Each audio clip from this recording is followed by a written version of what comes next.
Estamos en Cesarea de Filipo, esta ciudad, aunque ya volveremos a estar aquí para el día de la Cátedra de San Pedro, que es en unos pocos días. Pero hoy también el Evangelio según San Marcos, el siguiente será según San Mateo, pero el mismo relato, se desarrolla aquí. Nos dice que Jesús y sus discípulos estuvieron aquí en Cesarea de Filipo. Y la tradición dice que precisamente delante de esta roca que está detrás de mí fue este episodio, este pasaje que vamos a escuchar. Cesarea de Filipo es una ciudad, era una ciudad dedicada a, primero, al dios Pan. Entonces aquí es un dios de la naturaleza, aquí había un templo y ahí están las ruinas de ese templo del dios Pan, y por lo tanto se llama las fuentes de Banias. El nacimiento del río Jordán prácticamente es aquí, abajo del monte Hermón. Luego se convirtió en la ciudad dedicada al César, al emperador romano, por parte de Filipo, uno de los reyes, en este caso junto con Herodes Antipas, era Filipo que gobernaba esta zona y puso su capital aquí. Entonces era Cesarea de Filipo, dedicada al emperador, que era el que le daba la autoridad. Entonces vamos a escuchar lo que ocurrió aquí. Y dice lo siguiente del Evangelio según San Marcos. En aquel tiempo, Jesús y sus discípulos se dirigieron a estas aldeas de Cesarea de Filipo. Y por el camino, aquí a las afueras en la naturaleza, dice, por el camino, le preguntó a sus discípulos, ¿quién dice la gente que soy yo? Los interrogó, ¿qué opiniones han oído acerca de mí? Ellos le contestaron, unos dicen que es Juan el Bautista, otro que eres Elías, y otros uno de los profetas. Y entonces Jesús, poniéndose más serio, les preguntó, ¿y ustedes quién dicen que soy yo? Entonces Pedro tomó la palabra en nombre de todos ellos, porque esa pregunta era muy seria, muy importante. Ellos llevaban ya bastante tiempo siguiendo a Jesús, escuchándolo, viendo sus milagros, escuchando sus predicaciones, sus enseñanzas, sus gestos. Y Jesús nunca les había dicho, yo soy el Mesías, yo soy esto, yo soy lo otro. Jesús quería, no a través de palabras, sino que ellos a través de los ojos llegaran y sacaran sus propias conclusiones. Y entonces ahora les estaba preguntando qué conclusión han sacado de todo lo que han visto y oído. Pedro contestó, tú eres el Mesías. Así de sencillo, tú eres el Mesías. Él les prohibió terminantemente decírselo a nadie. ¿Por qué? Porque Jesús dice, no se lo digan a nadie porque yo quiero que todos cada uno saque sus conclusiones. No quiero que ustedes les hagan lo que podríamos llamar el spoiler. Ahora se hablan del spoiler, ¿no? Spoiler de una película, te cuentan el final y ya pierde el chiste toda la película. Jesús le está diciendo, no les cuenten el final a nadie. Quiero que cada uno haga su propia experiencia y saque sus propias conclusiones. Entonces, después de eso, dice aquí, empezó a instruirlos y viene esta parte que vamos a leer. Dice, Jesús les prohibió decírselo a nadie y empezó a decirles, el Hijo del Hombre tiene que padecer mucho, tiene que ser condenado por los ancianos, los sumos sacerdotes y los escribas, ser ejecutado y resucitar a los 3 días. Ya les anuncia todo lo que va a pasar, los prepara. Claro, ellos acaban de escuchar, es el Mesías. Inmediatamente Jesús complementa esa buena conclusión que han sacado, es verdad, yo soy el Mesías, pero quiero que entiendan bien qué tipo de Mesías soy. Ustedes quizás se imaginan que soy el Mesías victorioso, que viene aquí a ganar de manera fácil, a ganarse aplausos, que va a ser aceptado, que todo va a ser una victoria sencilla. Y ya desde ahora les digo que sí soy el Mesías, pero no el Mesías que ustedes creen. Hay otro tipo de salvación que ustedes no conocen y no comprenden. Entonces, dice, se lo explicaba con toda claridad, dice el Evangelio, con toda claridad, sin ningún tipo de tapujos. Él quería que quedara muy clara esta lección. Quiero que entiendan muy bien El Hijo del Hombre tiene que padecer y va a ser condenado por los sumos sacerdotes y los escribas y ser ejecutado. Va a sufrir y finalmente dice, y resucitará al tercer día. Pero para llegar a esa resurrección, primero va a pasar por el dolor, va a pasar por la humillación. Entonces Pedro, cuando escuchó esto, se lo llevó aparte. Pedro se lo llevó aparte.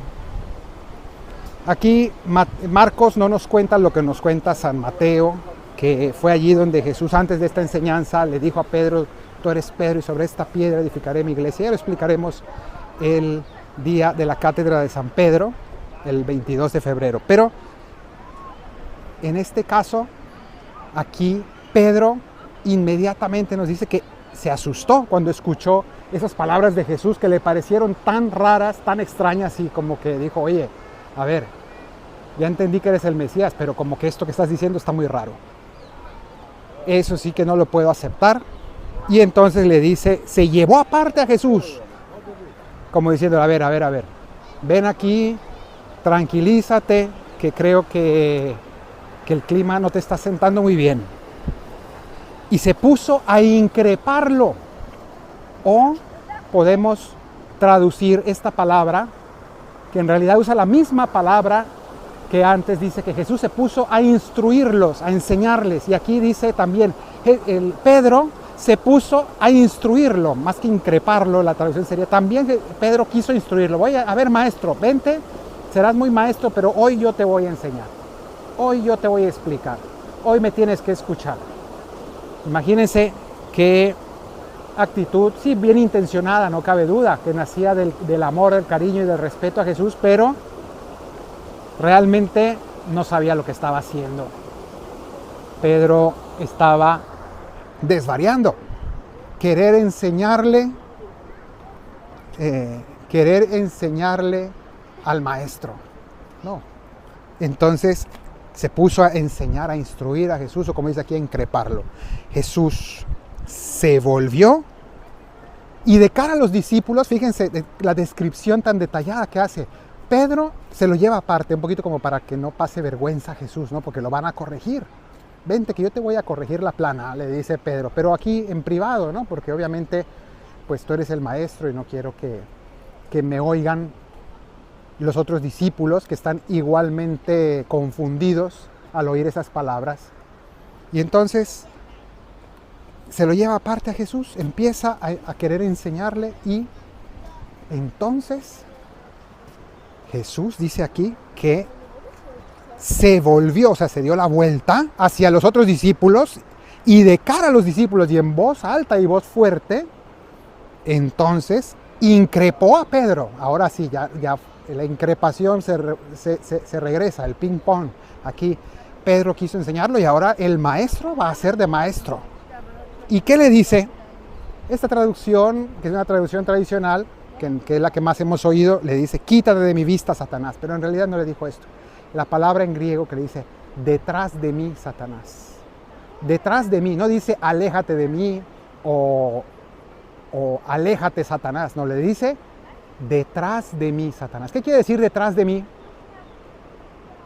Detrás de mí quiere decir que tú no eres el maestro. Yo no te voy a seguir a ti. Ten claro que aquí el que enseña soy yo y el que tiene que aprender eres tú. Entonces vemos que Pedro realmente recibió una reprimenda grande. Imagínense, Jesús le dice, tú ponte detrás de mí, porque tú, finalmente le dice, tú no piensas como Dios, sino como los hombres. Es decir, te falta mucha sabiduría. La sabiduría divina la tengo yo. Tú podrás tener sabiduría humana, pero sabiduría divina, esa es la mía. Y esa tú no la entiendes, eres todavía un principiante. Dicho de otro modo, pasaste el primer examen de la primera pregunta difícil, ya respondiste muy bien. De hecho, en San Mateo lo felicitó, en la versión de Mateo lo felicita, le dice dichoso tú porque te ha inspirado Dios. Pero esta segunda parte del examen le fue bastante mal, ¿no? Este examen tenía 2 mitades y esta segunda no la pasó. Y se llevó un regaño del maestro. Y así también con nosotros ocurre que el maestro nos quiere enseñar y nosotros no nos dejamos. Muchas veces no aprendemos la lección de Jesús. No queremos ir por el camino de la cruz y le queremos enmendar la plana, queremos corregir al maestro, queremos enseñarle a Dios. Absurdo. Eso es lo que ocurre cuando le decimos al Señor, no te entiendo, yo no quiero esta cruz, yo no quiero este camino, Señor, vamos por otro lado. Y el Señor nos dice, detrás de mí. Y después nos lo dirá, el que quiera ir detrás de mí, que se niegue a sí mismo, que tome su cruz y me siga. Que el Señor te bendiga desde Sion, el que hizo cielo y tierra, en el nombre del Padre, del Hijo y del Espíritu Santo. Amén. Hace 2000 años el Evangelio salió desde Jerusalén y se extendió por el mundo entero. Hoy seguimos necesitando que el Evangelio siga llegando a muchos corazones. Te invito a ayudarme a compartir la palabra de Dios y te doy 3 ideas para ello. Primero, suscríbete al canal, dale me gusta y comenta este video. De este modo, muchas más personas podrán encontrar estos videos en YouTube. Segundo, comparte este video en tus redes sociales, WhatsApp, Facebook, Instagram. Y si aún deseas hacer algo más, sientes que estos videos te han hecho algún bien, puedes también enviar una aportación económica a través del enlace que encuentras en la descripción debajo de este video. Así apoyarás este esfuerzo de evangelización. Que Dios te bendiga.